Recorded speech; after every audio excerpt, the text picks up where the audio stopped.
D'ailleurs, je vais t'aider à le choisir si tu veux bien. D'abord, parlons du choix du casque.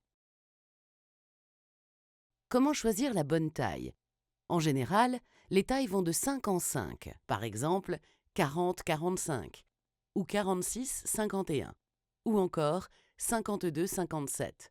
C'est simple, pour le savoir, tu repères l'étiquette. Ensuite, il faudra que quelqu'un mesure ton tour de tête. Par exemple, ici, si ton tour de tête est de 50, selon toi, quelle sera la bonne taille? Bravo, tu as raison. La bonne taille sera de 46-51. Passons maintenant à la norme. C'est très simple. Retourne le casque à l'intérieur. Tu trouveras un numéro spécifique. C'est important, car un casque de ski ne te protégera pas de la même manière qu'un casque pour faire du vélo. Tu comprends? Attention aussi à la date de fabrication. Pas plus de 2 ans conseillé. Attention aux achats d'occasion. Enfin, si tu achètes un casque d'occasion, vérifie l'état du casque. Il ne doit pas y avoir de choc sur la coque.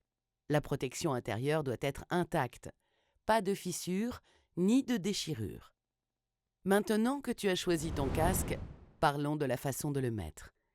Il ne doit pas tomber sur les yeux. Là, tu vois, ce n'est pas bon.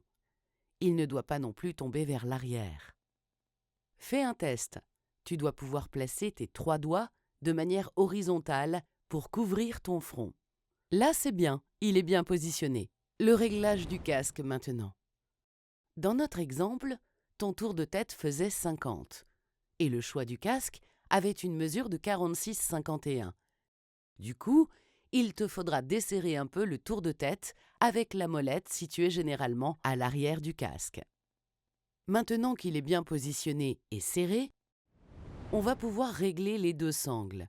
L'une doit pouvoir passer derrière l'oreille et doit être tendue, non vrillée, et l'autre, quant à elle, passera devant l'oreille, mais toujours tendue et non vrillée. Enfin, avant de partir, tu n'oublies pas de protéger ton menton avec la mentonnière, toujours bien ajustée et surtout non vrillée. Je compte sur toi.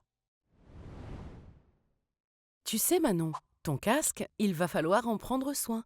C'est lui qui te protégera en cas de chute. Donc, ne le fais pas tomber, car il doit rester en parfait état pour être efficace. Il ne devra pas présenter d'impact extérieur, ni de fissure intérieure. Le rembourrage intérieur, lui aussi, doit être intact. Pour le ranger et en prendre soin, laisse-le sur le guidon de ton vélo, comme cela, tu l'auras à portée de main.